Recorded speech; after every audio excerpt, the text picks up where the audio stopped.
Assalamualaikum warahmatullahi wabarakatuh. A'udzubillahi minasyaitonir rajim. Bismillahirrahmanirrahim. Sebelum acara ini dimulai, untuk kali ini adalah sebuah kehormatan yang luar biasa ketika pada pagi hari ini salah satu komunitas kaum muslimin terbesar di dunia, yaitu NU, wabil khusus Unisnu, berkenan untuk mengundang dan memberi tempat yang sedemikian baik dan terhormatnya kepada komunitas waria Indonesia yang diwakili oleh kawan-kawan sahabat-sahabati Pondok Pesantren Al-Fatah Yogyakarta. Yang luar biasa ini, marilah kita bacakan, kita hadiahkan Al-Fatihah sebagaimana tradisi kita Nahdliyin untuk Rektor Unisnu Bapak Profesor Dr. Muhtarom MPD. Ila hadratin nabiyil mursalin sayyidina wa maulana wa habibana wa qurrati a'yunina Sayyidina wa maulana Muhammadin sallallahu alaihi wa alihi wasallam wa ala alihi wa ashabihi kulluhum ajma'in, khususan ila Sultani Aulia Sayyid Abdul Qadir Jilani radhiyallahu anhu, wa khususan ila hadrati ruhi wa jasadi Bapak Profesor Dr. Muhammad Indonesia yang belum pernah dibahas secara maksimal, bahkan mungkin belum pernah ada. Dari kompilasi buku Islam 1, 2, 3 itu belum pernah disebutkan, yaitu fenomena waria Indonesia. Fenomena waria Indonesia itu fenomena yang ngeri-ngeri sedap dan fenomena yang dibenci tapi dirindu.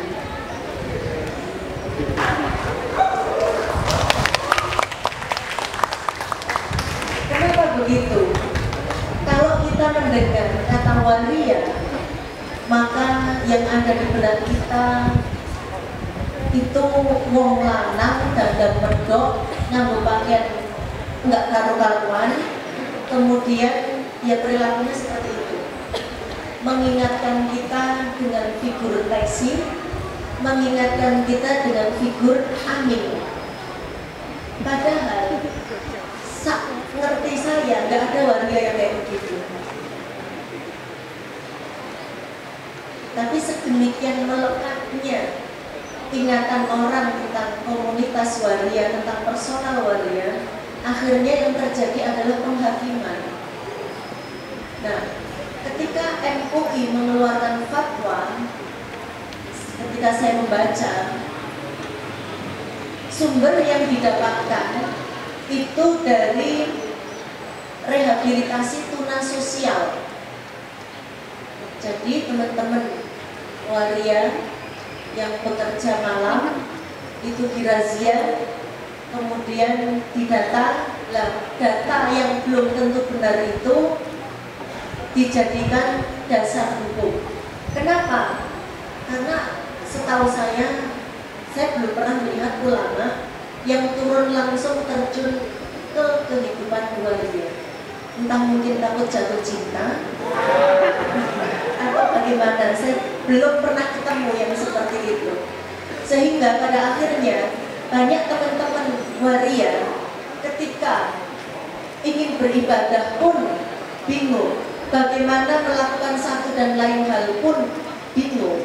Karena di satu sisi untuk masalah pendidikan pun teman-teman waria Indonesia itu masih sangat mendapatkan diskriminasi. Sekarang saya mau tanya, ini di luar pendidikan.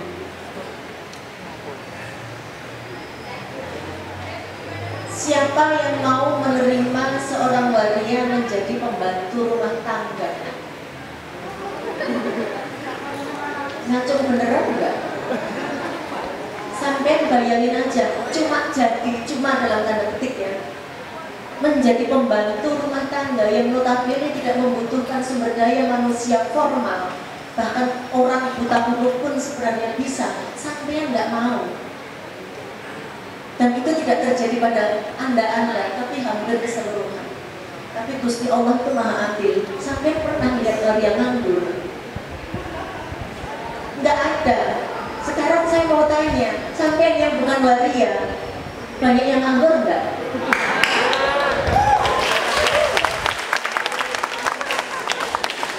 Isim orang saya belum pernah melihat satu waria pun yang nganggur. Belum pernah. Apapun yang terjadi, mereka adalah orang-orang yang fight, yang betul-betul luar biasa. Itu satu. Sekarang berhenti dulu, kita dengarkan apa.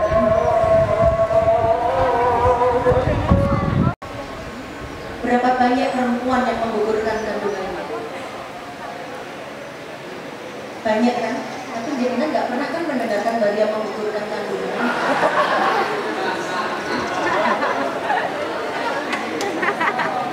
Yang terjadi apa?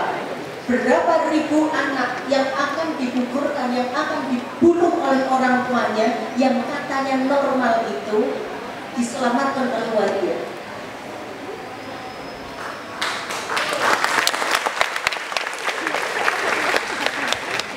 Berapa banyak anak yang terlantar, yang sudah terlanjur lahir, terlantar, diopeni, disekolahkan, dibesarkan, dan dipenuhi hak-haknya oleh waria.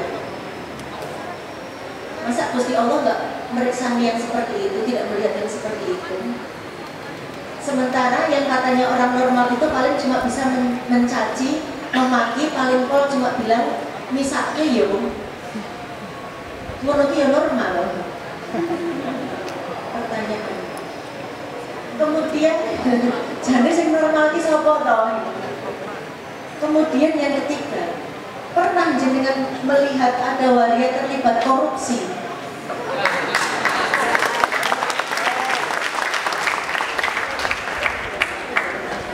Ono ora?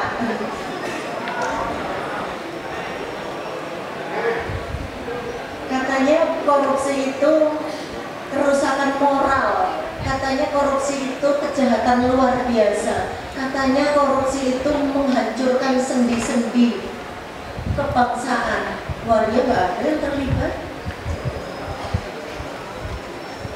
Dan saya ketika tahun 2006 ketemu sama yang mulia Mbak Wali Gus Dur, Gus, Indonesia itu sudah dipimpin sama 5 presiden laki-laki, 1 presiden perempuan, gagal terus nggak bisa mencapai Indonesia sebagaimana yang dicita-citakan masyarakat madani itu. Lalu besok dipimpin sama waria Gus. Dia menjawab, oh boleh. Waktu saya tanya, Gus, di Quran kan saya tuh sering mendengar orang itu Allah itu tidak mengakui waria. Di dalam Al-Quran surat Al-Hujurat di situ disebutkan, ya ayuhan nas, inna khalaqnakum min dzakarin wa untha wa ja'alnakum syu'uban wa qabaila lita'arafu. Di situ disebutkan laki-laki dan perempuan, waria nggak disebut Gus. Ya biarin aja. Itu kan Quran turunnya dulu kalau yang dimaksud itu. Kalau yang Quran turunnya sekarang, sesungguhnya Allah menciptakan manusia laki-laki, perempuan dan waria. Itu aja orang repot. Jadi itu kenangan dengan beliau. Kemudian ketika kita berbicara tentang keberagamaan teman-teman waria seperti yang sudah disebutkan oleh Pak Marzuki Wahid tadi, bagaimana teman-teman beribadah? Pada akhirnya apa yang kalian yakini? Bagaimana kalian merasa nyaman? Disitulah kalian beribadah. Kalau masalah sholat, mau pakai mukena silakan. Kalau tidak nyaman dengan pakai mukena, silakan pakai yang lain gitu. Mau pakai sarung dan peci silakan. Mengenai hukum-hukum yang lain, sesungguhnya Islam tidak terlalu membedakan jenis kelamin kok. Misalnya bersyahadatnya sama, kewajiban zakatnya sama, kewajiban untuk membela agama Allah sama, kewajiban mencari rezeki yang halal sama. Paling hanya hal-hal yang beberapa itu saja, jadi tidak perlu terlalu diperdebatkan. Itu kalau menurut saya. Ketika ditanya nanti amalannya ditompo apa enggak, ya kita jawab, saya juga tidak ngerti amalan saya ditanya diterima apa enggak. Kok mau saya mau meributkan amalan orang lain itu bagaimana bisa gitu. Yang jelas ketika teman-teman baru yang habis sholat itu belum pernah mbak didatangi malaikat dibilangin ini amalan orang ditompo gitu, dibaliknya nggak pernah berarti insya Allah diterima. Amin Allahumma amin. Nah, saya bisa ngomong kayak ngono iki ngomong enak tok.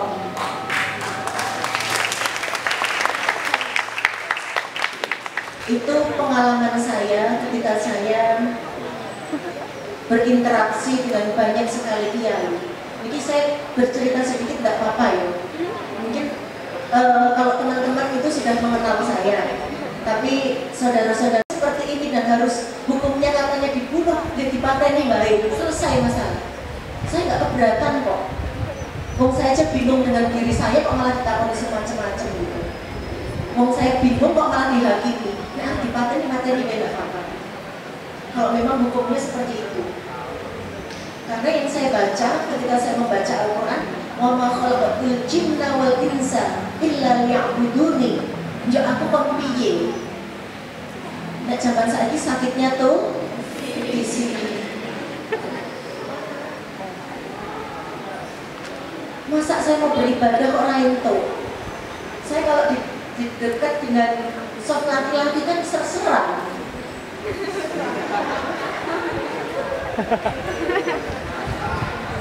Malah khayalannya kemana-mana. Tapi saya ketika berada di soft perempuan, saya merasa nyaman. Terus aku kon piye? Pada akhirnya seperti yang dikatakan Kiai Marzuki Wahid. Nah, ini orang sakti ya, karena belakangnya ada Wahidnya, orang belum Wahid gitu. Pikirannya masih kerennya Mbah Wali Gustur ya. Lain bapak lain ibu. Nah, seperti itu. Nah, kemudian saya mengatakan sama beliau, pokoknya saya mau ibadah, pokoknya saya mau ngaji. Nek saya nggak boleh masuk masjid ya aku tak ning emperan di masjid. Nek orang itu yang ning latare masjid, nek orang ning dalan ya rapopo. Ning pojok rapopo. Saya hanya ingin beribadah. Saya punya kebutuhan untuk bersujud kepada Allah. Apapun yang terjadi, Mas yo sampeyan kabeh ngomong saya itu fitarkil aswati min asfali minan nar, yo sak karepmu. Pokoknya aku ibadah. Ditompo karo orang itu urusannya Gusti Allah. Yang jelas satu, sekali lagi saya katakan, saya mau beribadah. Itu toh. Tidak ada yang lain.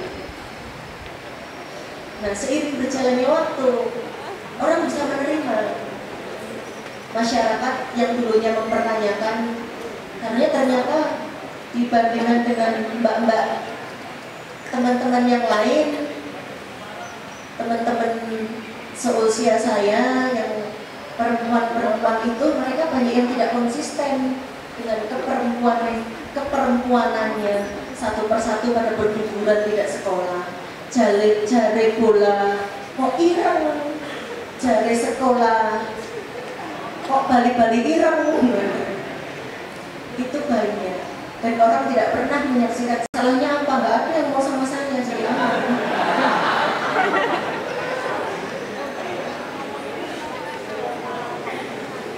Nah, kemudian karena saya juga tidak terobsesi untuk memiliki pasangan waktu itu, walaupun setelah itu membuka pendaftaran seluas-luasnya, tapi kalau saya lagi waktu itu yang saya ceritakan waktu itu.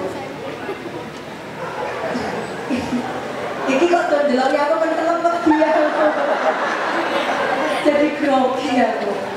Nanti balik aja diadang ya. Nah, tekan dia kuali. Nah, pacaran. Kemudian saya sekolah. karena kondisi ekonomi keluarga waktu itu pilihan saya cuma satu, UGM.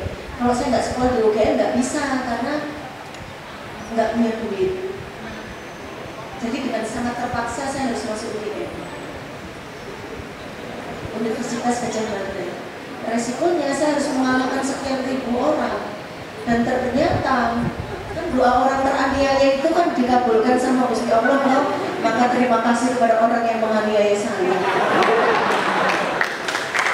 Makanya ada orang yang dianiaya kok menggalau itu malah bisa kena saya nggak mau sing api-api wae. Kita terima kasih doa. Kalau saya berdoa tanpa bertawasul kepada siapa-siapa, wong dosa ning wong sak Kendal, wong sak Jepara dikumpulkan jadi satu, itu masih besar dosa saya. Ya nggak bakalan tekan. Tapi ketika saya bertawasul dengan keteraniayaan, di samping kita bertawasul dengan murabbi ruhina wa sultani qulubina sultani auliya dan seterusnya, alhamdulillah udah teko. Akhirnya doa itu dijawab satu persatu. Karena orang lain yang katanya normal itu kalau kuliah 4 tahun, saya kan jarangnya nggak normal. Makanya saya kuliah cukup 3 tahun 40 hari saja S1 di UGM. Jadi ini tips nih kalau sampai dibully sama orang di Bali. Ketika saya mau lulus skripsi, lulus ujian skripsi tahun 2003, ditanya, bagaimanakah dengan rencana masa depanmu dengan kondisimu yang seperti ini? Kan banyak orang yang akan menolak karena kamu tidak normal. Jawaban saya, kan gampang, karena saya nggak normal, nggak bisa kerja, ya nggak usah kerja, yang penting kan sukses. Bisa saya bilang, ini dosen ini 7 tahun